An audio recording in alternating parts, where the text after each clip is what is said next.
চোখের পাতায় আমার সোনা ঘুমবে, ঘুম আসে যায় চোখের পাতায় আমার সোনা ঘুমবে, স্বপ্নপুরীর চাঁদের বুড়ি রূপোর কাঠি ছোঁয়াবে, স্বপ্নপুরী। আজকে ব্লগটা শুরু করলাম।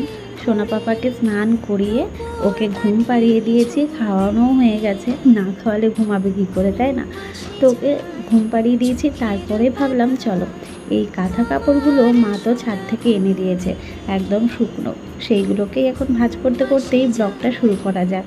সকাল থেকে সময় পাইনি বলবো না, কারণ আমার তো কাজকর্ম তেমন কিছুই নেই, তোমরা তো জানো। এখন আমি আতুর ঘরেই রয়েছি, আর মাত্র হাঁটতে কটা দিন বাকি আমাদের আতুর উঠতে। চলো আগে গুড মর্নিংটা সেরে নিই। Hello everyone, good morning. কেমন আছো তোমরা সবাই? আশা করছি ভালো আছো। আজকে দিনটা হচ্ছে সোমবার, আর ঘড়িতে এখন প্রায় ওই 11:15 মতো বাজে। তো আমার সোনা পাপার কিন্তু একদম স্নান ধান সমস্তটাই হয়ে গেছে। তো এখন সুন্দরভাবে ঘুম দিচ্ছে। তবে এই ঘুমোতে গিয়ে কিন্তু দুবার উঠে পড়েছিল। এরকমই তো হয়, এখন একটু বড় হচ্ছে তো, দেখতে দেখতে কতগুলো দিন হয়ে গেল, তাই না বলো আমার সোনা পাপাটার? তো এই যে এদিকে যে ওর জামা কাপড়গুলো ওর দিদুন ছাদ থেকে এনে দিয়েছে, সেইগুলোকে এখন ভাঁজ করে নিচ্ছি। সকাল থেকে আকাশটা যেন ভার হয়ে এসছে, আর সাথে সাথে কিন্তু বৃষ্টিও হচ্ছে। হ্যাঁ বন্ধুরা, পুরো চারিদিক মেঘ করে রয়েছে, পুরো নিম্নচাপের মতন একটা ওয়েদার। মনে হচ্ছে বর্ষাকাল নেমেই গেল। তবে দেখো জ্যৈষ্ঠ মাসের আজকে মনে হয় কত তারিখ হবে, হয়তো 12-11 তারিখ না 10 তারিখ মনে হয়। তো যাই হোক, এখনই এইরকম অবস্থা, কারণ এই জ্যৈষ্ঠ মাসে কত গরম থাকে, তাই না? তো যাই হোক, যখন ওয়েদার যেটা হওয়ার সেটা তো হবেই। মানে প্রকৃতির সাথে কেউ পারবে না, তাই না? কারণ এই জিনিসটা কারোর হাতে নেই। তো এদিকে জামা কাপড়গুলো ওর গুছিয়ে নিলাম, কাঁথা, তারপরে ওই যে ন্যাপিগুলো রয়েছে সেইগুলোকেও গুছিয়ে নিয়েছি। আর এদিকে দেখতে পাচ্ছ কিছু কাঁথা হচ্ছে ওই খাটের সাইডে মেলা রয়েছে। এগুলো কিন্তু ভেজা না, একদমই ভেজা জিনিস বাচ্চার ঘরে রাখি না। এগুলো একদম একটু হালকা নরম নরম মতো রয়েছে। বুঝতেই পারছো রোদ না পড়লে জিনিসপত্রের যা অবস্থা হয়। আর আমি না মানে ফ্যান চলছে তো ওই সেলফি স্টিকটার মধ্যে ফোনটাকে রেখেছি, আর কন্টিনিউ ওই সেলফি স্টিকটা নড়তেই রয়েছে। কীরকম বিরক্ত লাগছিলো, মানে আমি যখন এডিট করছি তখন দেখে। তো যাই হোক, আর কী করা যাবে, কারণ ওটা এতটাই বড় করে নিয়েছিলাম, তো মাথাটা একদম সরু, তো ফোনটা রাখলে না নড়তেই থাকে টুকটুক করতে করতে। কাঁথাগুলোকে আবার একটু উল্টে দিলাম। আর দেখতেই পাচ্ছ সকাল থেকে 2টো বোতল খালি করে ফেলেছি। মানে প্রতিদিনই জলটা আমার এখন বেশি করে খেতে হচ্ছে, আগেও খেয়েছি, ইভেন এখনও আমাকে খেতে হচ্ছে। আসলে সমস্যা হচ্ছে এখন আমার প্রচুর বেশি ওষুধ খেতে হচ্ছে। আগে যে ওষুধটা খেতাম না, তার থেকেও যেন এখন বেশি পরিমাণে ওষুধ খেতে হয়। আর এত বড় বড় ট্যাবলেট ক্যাপসুল আর খেতে পারি না। তো এত কড়া ডোজের ওষুধগুলো খাওয়ার জন্য আমাকে জলটা তো মানে তুলনামূলকভাবে বেশি খেতে হবে। আর আমি সত্যি জল খেতে মানে একটু ভালো লাগে না, ভালোই লাগে না বলতে বলে। বেশি ওষুধ খেলে নাকি হার্টের অসুখ হয়ে যায়। এত ওষুধ খাচ্ছি, হার্টের অসুখ না বাড়িয়ে ফেলি সিরিয়াসলি। প্রেগনেন্সিতে আমি এতটা খাইনি, কিন্তু প্রেগনেন্সির পরে আমাকে মানে ডেলিভারির পরে আমাকে এতগুলো মেডিসিন নিতে হচ্ছে। যাই হোক, ওকে রেখে গেলাম ওর বাবার কাছে। আমি এখন যাবো হচ্ছে স্নান করতে। সকাল থেকে প্রায় মুষলধারেই বৃষ্টি হচ্ছিল, জানলাটা এই খুলছি আবার বন্ধ করছি। তো এখন আবার বৃষ্টিটা একটু কম হয়েছে, জানলাটা খুলে দিলাম। আর হ্যাঁ, আমার কিন্তু স্নান হয়ে গেছে। আর দেখো কিভাবে জঙ্গল বিস্তার হয়েছে পাশের জায়গাটা। কদিন আগে কিন্তু আমার বর পরিষ্কার করে দিয়েছিল, কিন্তু আর কি আগাছাগুলো খুব তাড়াতাড়ি বেড়ে যায়। আর দেখো চারিদিক কোনো মেঘ করে রয়েছে, আর এখন অল্প অল্প বৃষ্টি হচ্ছে। মানে ওই নিম্নচাপের মতন বৃষ্টি লেগেই থাকে না, ঠিক ওরকমটা আর কি। তবে সকাল থেকে প্রচুর বৃষ্টি হচ্ছে। তোমাদের বাড়ির ওখানে কি বৃষ্টি হচ্ছে কমেন্ট করে জানিও। তবে এই বৃষ্টিটা অনেক জায়গাতেই কিন্তু হচ্ছে।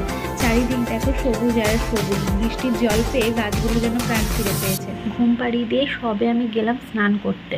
ওদিকে ওর বাবার কাছে রেখে গেলাম, ও এদিকে শুয়েছিল। ওরও শরীরটা আজকে একটু খারাপ, ঠান্ডা লেগেছে।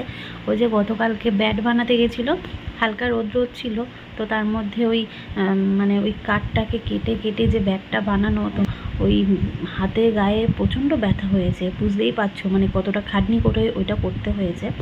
তো প্রচণ্ড গায়ে ব্যথা হয়েছে, আর তার সাথে রাত্রিবেলায় হালকা হালকা গাটা গরম হচ্ছিলো। তো প্যারাসিটামল দিয়েছিলাম। আজকে ঠান্ডা লেগেছে। ঠান্ডা লাগার কারণ হচ্ছে ওই রোদ ছিল, রোদের মধ্যে ওর ফ্রিজের জল খেয়েছে, তো ওই জন্য ঠান্ডা গরমটা লেগে গেছে। ও এখানে শুয়েছিল, আমি বললাম তুমি থাকো, তাহলে আমি হচ্ছে স্নানটা সেরে আসি। ব্যাস, এসে দেখি আবার উঠে পড়েছে। আবার একটু খাইয়ে দিলাম। আসলে বৃষ্টি বৃষ্টি ওয়েদার তো, অনেকবার টয়লেট করছে, পটিও করেছে 2বার। আর মানে কোলে ঘুমোলে ঠিকঠাক থাকছে, নামালেই ব্যাস করতে করতে উঠে পড়ছে। তো এই যে এখন আবার শুয়ে দিলাম, দেখা যাক। এখন আবার ভুরু কুচকাচ্ছে। বাইরে তো পুরো কালো হয়ে এসেছিলো, বৃষ্টি পড়ছে, নিম্নচাপ যেমন হয়, মানে বর্ষা, খবরে দেখছিলাম যে এবার নাকি তাড়াতাড়ি বর্ষা চলে আসছে। তো আজকে কত তারিখ, 10 না 12 মনে হয় জ্যৈষ্ঠ মাসের। জ্যৈষ্ঠ মাসে কি গরম দেয় বলো তো, ইভেন আমার ডেলিভারির আগের সপ্তাহ পর্যন্ত কত গরম দিয়েছে। তার মধ্যে হচ্ছে সামনেই জামাই ষষ্ঠী, তারপরে বাবা লোকনাথ পুজো, এই সময়টায় কতটা গরম থাকে জ্যৈষ্ঠ মাসে। কিন্তু বর্ষা ঢুকে গেল। আজকে যা ওয়েদার, পুরো নিম্নচাপের মতন ওয়েদার হয়ে রয়েছে। এক এক সময় ঝেঁপে বৃষ্টি আসছে আর কালো হয়ে যাচ্ছে, চারিদিক তো পুরো অন্ধকার হয়ে যাচ্ছে এক এক সময়।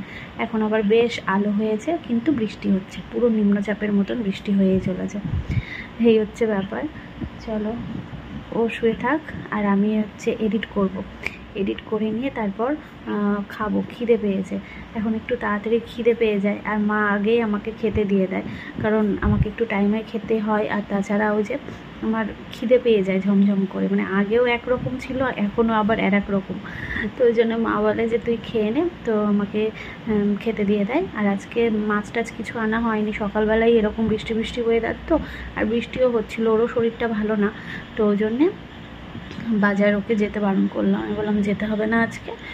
এই তো দুপুরবেলা খাওয়া হয়ে গেছে, মানে আমার হয়েছে, মায়ের আর ওর এখনও হয়নি। ওর তো স্নানই হয়নি, কারণ ও ঘুমোচ্ছিল, ঘুম থেকে উঠলো। এখন ঘড়িতে প্রায় ওই ধরো 1:30 মতন বাজে। তো ঘুমোচ্ছিল, এখন যাবে হচ্ছে জল আনতে, তারপর ঘর বারান্দা মুছবে। আমি বললাম এগুলো ছাড়ো, করতে হবে না, পরে করো, মানে ঘর মোছাটা করতে হবে না, কালকে করলেও নয় হবে। ও বলছে যে না আমি করে দিই, মানে ওই বলে না, যখন যেটা মনে করবো সেটা করতেই হবে, বলে কাজটা তো করতেই হবে আমাকে, তো আজ করি আর কাল করি। কিন্তু শরীরটাও তো দেখতে হবে, সত্যি শরীরটা অনেকটাই ওর খারাপ। তো এখন ওষুধের টোপলা নিয়ে বসে পড়েছি, কারণ দুপুরে খাওয়া দাওয়া হয়ে গেছে। আর মা আজকে রান্না করেছিল কচুর শাক আর হচ্ছে পটল আলুর তরকারি, একদম সিম্পল খাবার। মাছ হয়নি আজকে, বললামই তোমাদের আজকে মাছ নেওয়া হয়নি। তো কচু শাকটা আমি খাইনি, কারণ আমাকে পটল ভেজে দিয়েছিল আর পটল আলুর তরকারি খাওয়া হয়েছে। কচু শাকটা খাইনি, তার কারণ হচ্ছে ওর ইচ্ছে ছিল ইলিশ মাছ দিয়ে খাবে, কিন্তু বাজারে তো যেতে পারিনি। আর আমাকে অনেকেই বারণ করলো যে কচুর শাক, ইলিশ মাছ এইগুলো এখন অ্যাভয়েড করতে, তো তার জন্যে সোনা পাপার দিকে তাকিয়ে এইগুলোকে আমি অ্যাভয়েডই করছি।